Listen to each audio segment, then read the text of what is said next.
Sanibonani, umqeqeshi wensizwa lo. Bathi ubhunsu kanjani ngephuzu matshitshi qomani.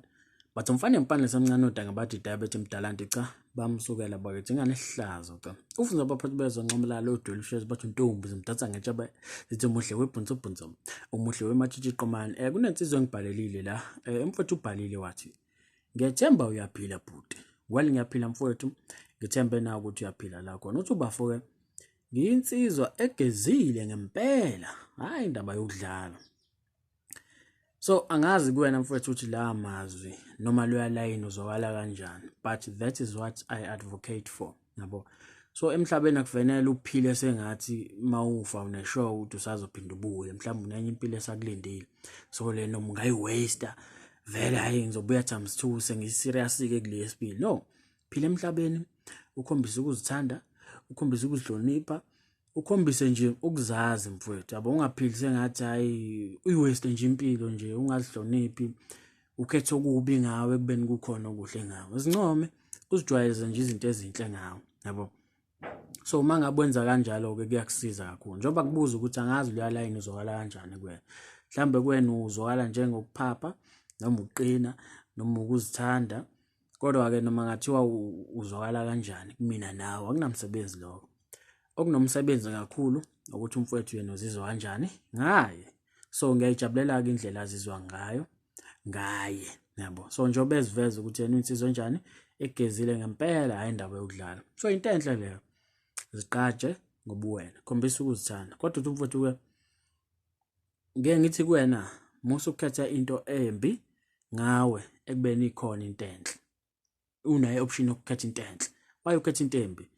Hayi, I understand. Ukhetha into embi ekubeni engabe ukhetha into enhle. Unayo option yokukhetha into enhle kodwa ukhetha into embi. Hayi mina nginje, hayi mina ngimubi, hayi mina nginje, hayi bo why ukhetha lokho?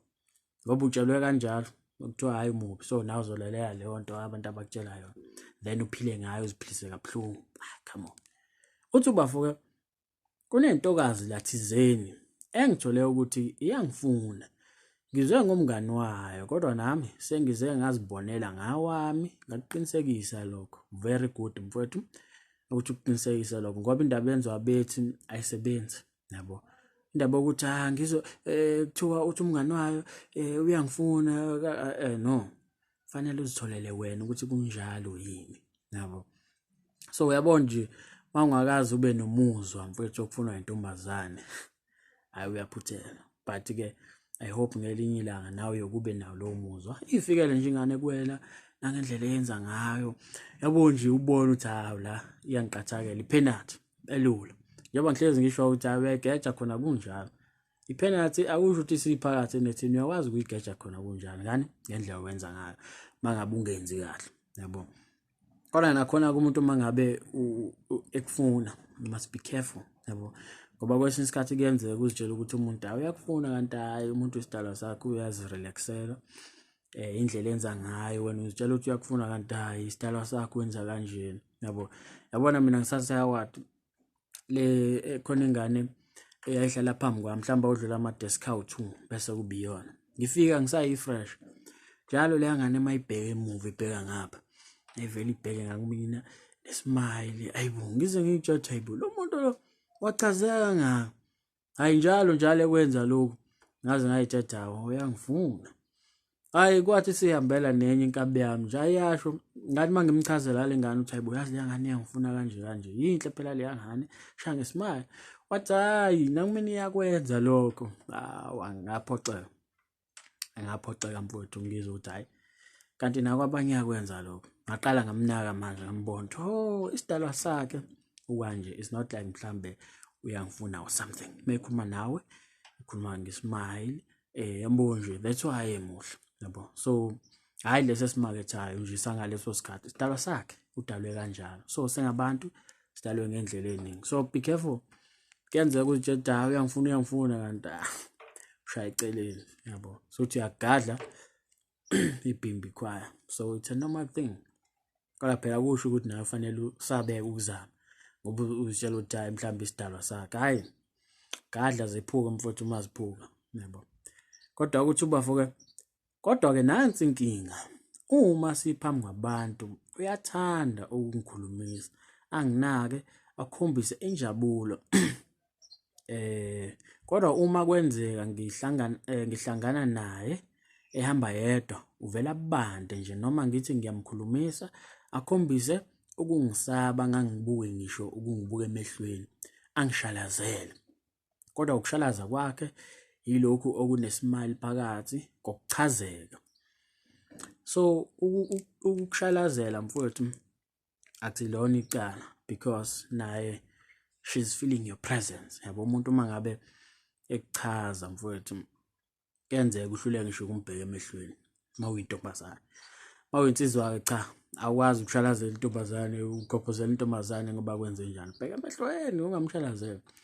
So njengoba ekushalazela with a smile, akusiyona into embi leyo, ngiyabona. Into enhle, especially uma ngabe kuyingane yasemakhaya, uyazi nawe emakhaya-ke lento okubhekana emehlweni into naye ukhombisa kona ukuthi uyasubmitha kwenza. That's why ebheka phansi nesmile, yabo. Akufani nengane yaselokishini, into ezovele nje igqoke ikubheke ngqo enhlamvini zamehlo, ungaze ucabange wena ukushaya ukubheka eceleni, yabo. So akufani. So uma ukuthi ingane yasemakhaya mfowethu, noma ngesiyona yasemakhaya, kodwa into enhle ukuthi uyakushalazela, abheke phansi. Kuhle kakhulu-ke njengoba uchaza ukuthi kunesmile phakathi, yabo, ukhombisa kona ukuthi naye ugcwele ngawo. Kodwa uthi bafo-ke ngike ngazama ukuhlela usuku ukuthi sibonane, wangisale nale, akavumanga futhi akanqabanga. So okungenzeka ukuthi mhlawumbe indlela obuhlela ngayo usuku awuzange ube precise. You must be precise mfowethu uma ngabe uhlela usuku. Shaya into yakho ithi ngqo, shaya isikhonkosini. Ungahleli usuku, hayi yazi kufanele sibonane. Yabo, awuhleli into ecacile. So uma ngabe wenza kanjalo hawo, that's why ungeke uzothola impendulo eqondile. Ngobani? Awuhleli into eqondile. Njengoba kungizwe mina ngihlezi ngithi kuwena, uma ngabe uhlela usuku bothi yazi ngakujabulela ukuthi ngelinye ilanga sike sithole ithuba nje sibe ndawonye, sishawe umoya, ungasithola nesikhathi ukuthi sibe ndawonye, yabo. Hlezi ngisho kanjalo. Then uphonsa kuyena intambo uzokuyena ukuthi uzoba free nini. Noma nje uthi ngakujabulela ukubona, yazi uzosithola nesikhathi sibe ndawonye. Very simple, yabo. Then uzokuyena ke ngithi mina kuwena-ke, uma ngabe egcwele ngawe uyakuhlangabeza, uyangimitha halfway. Kanti uma ngabe engagcwele ngawe uzokuphonsa le nale ngobani? Akayifuni lento ofuna ukumenzisa yona. Akagcwele ngawe, akakufuni. So lento ofuna ukuthi niyenze nobabili ukuthi nihlangane, lo umqondo omubi kuyena. That's why iphonsa le ngenhloso yani yokuqeda amandla ukuze lento ingeke ize yenzeke, yabo. So nayo kufanele incwadi ukwazi ukuyifunda ivali ubone ukuthi hayi lo namsebenzi akafuni.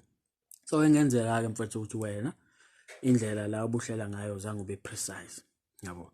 So next time nje ubohlele kahle. Mtshela yazi ngakujabulela ukubona, uzosithwala nesikhathi sibe ndawonye. Then uzokuyena ukuthi uthini. Mangabe ethi mhlambe, let's say mhlambe uthi hayi ngizoba free ngomgqibelo noma ngikhona ngomgqibelo. Then when uyobe usuhlela-ke isikhathi ukuthi hayi asibonane ngesikhathi esukuthi endaweni ewukuthi, yabo. Mawuthi mhlawumbe wangakini mtshela hayi ngizofika ngakini mhlawumbe ngesikhathi esukuthi, yabo. Uzokuyena ukuthi hayi uyakuvuma lowo noma mhlawumbe nihlela ngenye indlela. But fanele kuhlele mawukuthi mhlambe ningahlangana edolobheni, nihlale endaweni eziqhelene kakhulu, endawo eseduze idolobha, ethi asihlangane etown ngesikhathi esukuthi, bese niyahlela-ke ukuthi-ke kuphi nendawo, ngoba phela kubalekile uma ngabe uhlela usuku nomuntu, uhlele indawo, isikhathi ukuthi nizobonana kuphi, yabo. Usuku phela, ngeke phela usuku lingalazi. Fanele nazi ukuthi ngomgqibelo sohlangana naye endaweni yokuthi ngesikhathi esukuthi, yabo. Hayi ukuthi uvele uhlele nje izinto zitante emoyeni noma kuthi hayi ngizokwazisa. No, ungamvumela umuntu uma ngabe ethi hayi ngizokwazisa, because nawe ngeke phela uzuhlala ulinde usuku lonke ukuthi hayi ngazo uyongazisa nini. Fanele wazi ukuthi hayi ngomgqibelo fanele ngenze isikhathi sokuthi ibe naye, yabo. So uma ngabe umuntu uma ngabe ethi hayi ngizokwazisa bomtshela hayi uyifunge nayo ishosi ngabuye sihlele ngolunye usuku, yabo. Nami phela nginezinto ekufanele ngizenze, yabo. Nawe futhi kunezinto ekufanele uzenze. Ngeke ngikwazi ukulinda nje, ngilinde ngihlale ngilinde wena ukuthi hayi mangabe usuzizwa ukuthi hayi usuready hayi mawukuthi ke mhlawumbe uyahlela nayo mase hayi angazi into ekufanele uyenze ngomthetho ahlangane ngomgqibelo endaweni yokuthi ngesikhathi sokuthi then uzwe kuyena futhi ukuthi wenze njani yabo.